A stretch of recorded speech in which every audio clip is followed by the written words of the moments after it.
Querido Diario Santafesino es un podcast dedicado a contar las historias de hombres y mujeres que realizan aportes significativos a la provincia de Santa Fe, a través de relatos íntimos y personales. El programa rescata las experiencias, desafíos y logros de quienes trabajan para transformar su comunidad, ya sea en ámbitos culturales, sociales, económicos o ambientales. Bueno, estamos con mi querido Diario Santafesino, con Miguel Dalla Fontana. Muy buenas tardes, Miguel, gracias por aceptar la... Muchas gracias, José, gracias por la invitación. Bueno, contanos primero, ¿quién es Miguel? Docente, escritor, santafesino, contarnos más o menos tu historia. Bueno, yo en realidad tengo formación técnica y ya cuando tenía unos 44 años por ahí empecé a estudiar periodismo.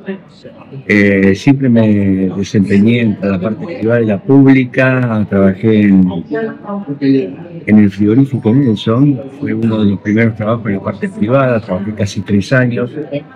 Trabajé en la Municipalidad de Santa Fe, en planeamiento urbano.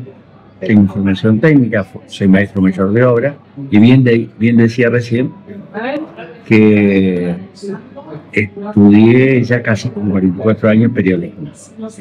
Esto siempre hay un principio, ¿no? Sí.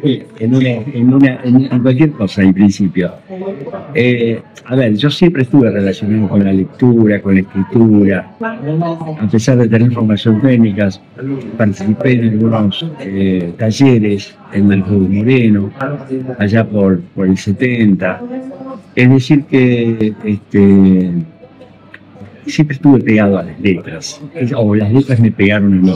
Sí. Y bueno, en algún momento dado, esto pasa cuando mis hijas van a la escuela Moreno y llama la atención que le piden un trabajo sobre el barrio Gandiotti.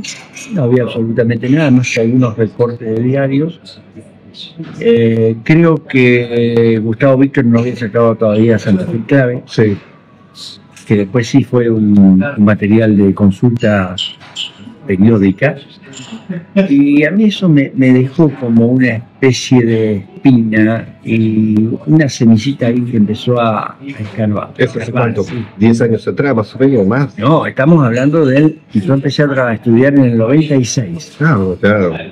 Estamos hablando de los 25 años atrás. Claro. Bueno, la cuestión es que eso dio un poco el puntapié inicial para que cuando estudiaba periodismo dije, bueno, voy a hacer un trabajo sobre el propio barrio. Porque ya que no hay nada escrito y documentado, bueno, me voy a poner a hacer un trabajo de investigación. A mí siempre los trabajos de investigación me apasionaron. Y bueno, hice el primer trabajo. Primero hice la parroquia de San Bautista, que fue un poco el punto de partida. En realidad yo no iba a hacer la parroquia. Yo estaba investigando un poco la endogamia de las familias para saber por qué los italianos con los italianos, españoles con españoles se casaban, o los franceses con los franceses. Entonces hice un trabajo de investigación ahí en la parroquia, pero eso sí, trabajar en la parroquia también es trabajar el barrio y trabajar el contexto general. Así que bueno, después el segundo trabajo ya fue un trabajo del barrio, y casi empujado por los propios vecinos que me pidieron, los de Gandiotti Norte y los de Sargento Cabral. No hay nada escrito. Bueno, entonces eso fue también un punto de partida, porque había un hueco dentro de la ciudad, porque siempre se ha estudiado mucho el macro de la ciudad. Como fuiste a la microhistoria de la ciudad. Fui a la microhistoria, a lo menudo, diríamos. Y bueno, ahí empujó un poco hacer Gandiotti Norte, Sargento Cabral, La Lona, Monte Chañar. ¿Cuántos barrios tenés ya investigado? No sé exactamente, pero debe haber más de 25, no más de 25, capaz que 30 barrios, 35 barrios, porque en un momento dado, en el año 2022, hice 15 barrios del noroeste de la ciudad de Santa Fe. Con mucha historia. Y eso sí, porque yo fui tomando más bien los barrios céntricos, los barrios más conocidos, los más tradicionales, pero había una falta de conocimiento de lo que era esto, de la ciudad invisible, ¿no?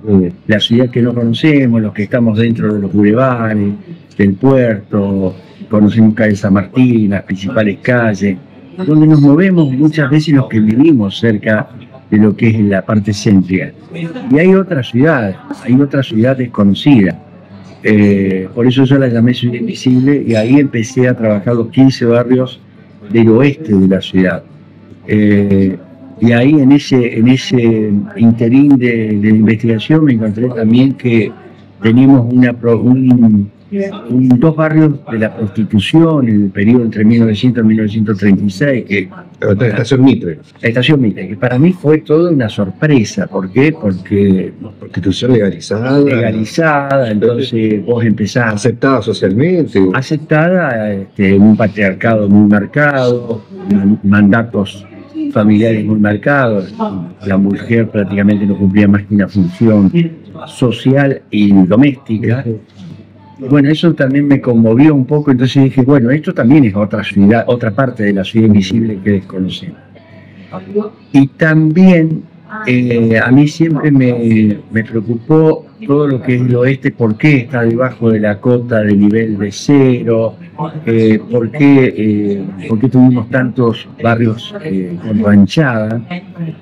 Y entonces esto... No son casuales, no es casualidad. Nada es casual. Hay intervención de organizaciones religiosas. Ahí hay intervenciones de asociaciones religiosas. Es un periodo muy marcado que se da entre la década del 60, la década del 70, diríamos fines del 80. A mí me causa mucha impresión cuando venís por la autopista, que ves en la cancha de Unión y de golpe doblás hacia la izquierda y te encontrás con Iturraspe. Y si vas por la circunvalación ves muchísimos barrios, desde arriba de la circunvalación en unos barrios, hasta llegar allá al final, casi entrando a Recreo, de Jesuita, por ejemplo, claro, que está ahí pegado a lo que es el reservorio de lo que forma parte del reservorio de Santa Fe, sí, que ahí nomás está Jesuita. Y estos barrios, Santa Rosa de Lima, San Lorenzo, Villa del Parque y Barranquitas, no es casualidad que hayan sido construidos casi sobre bajo el nivel de cota, con recursos muy limitados desde el punto de vista económico y social, la infraestructura es muy baja. Cero urbanización porque fue construido, es decir, fue plantado sobre los terrenos, eran todos terrenos fiscales del Salado, fueron plantados sobre esos terrenos del rancho, y sobre el rancho después se levantó y se construyeron las viviendas. Entonces todo lo que es Villa del Parque, Santa Rosa de Lima, San Lorenzo y Barranquita es prácticamente toda una modificación después de la década del 80, del 90, con mucho esfuerzo, porque prácticamente ahí tuvo una incidencia muy importante la Iglesia Católica con el movimiento del tercer mundo. ¿El padre Rosso estaba ahí? No, el padre Rosso nace después. El padre Rosso es la década del 90. Del 90 en adelante. Del 90 para atrás tenemos el padre Silva, el padre Amézaga y el padre ahora me estoy olvidando de un padre tan importante que es el de Villa del Parque, ¿no? El Catena, perdón, el padre Catena. Padre Catena casi... Y bueno, ¿y por qué luchaban? Y luchaban primero por la tierra, por el rancho, por el agua, por la guardería, por la escuela. Ahí se da el momento en que llega mucha gente del norte de la provincia de Santa Fe, Chaco, Formosa, viene después del gran despoblamiento que se produce a causa de la crisis algodonera y azucarera que se da en la década del 70. Hay todo un movimiento muy importante de gente que va llegando y va a formarse lo que se llama la Villa Miseria. Sí, porque me recuerdo que hay gente que iba para Buenos Aires, paraba y ya se quedaban, no seguían viaje. Exacto. Unos bajaban a Rosario y otros se quedaban a Buenos Aires. Y algunos se quedaban en Santa Fe. Muchos se quedaban en Santa Fe, de Corrientes, venían de Corrientes. En general se quedaban por una cuestión de afinidad con algún vecino, algún amigo, algún pariente que ya estaba radicado acá. Y se quedaron y vinieron en los vagones y ocuparon la tierra y consiguieron un corte de rancho y aplantaron la casa. Y las mujeres, como yo decía, las mujeres salieron a trabajar a las casas céntricas, la sirvienta, como se decía comúnmente, ¿no? La sirvienta comenzaba a trabajar, y en esa lucha cotidiana está este movimiento de sacerdotes del tercer mundo que acompaña a toda esta barriada y de una u otra manera van logrando ciertas condiciones precarias, pero por lo menos dignas en el sentido de que, por ejemplo, las escuelas que están en el oeste de la ciudad de Santa Fe son casi todas parroquiales, pero en ese momento cuando se hacen parroquiales no eran gratuitas.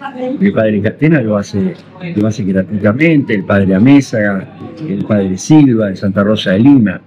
Es decir, cada uno de estos sacerdotes dan un acompañamiento muy marcado en cada una de estas familias.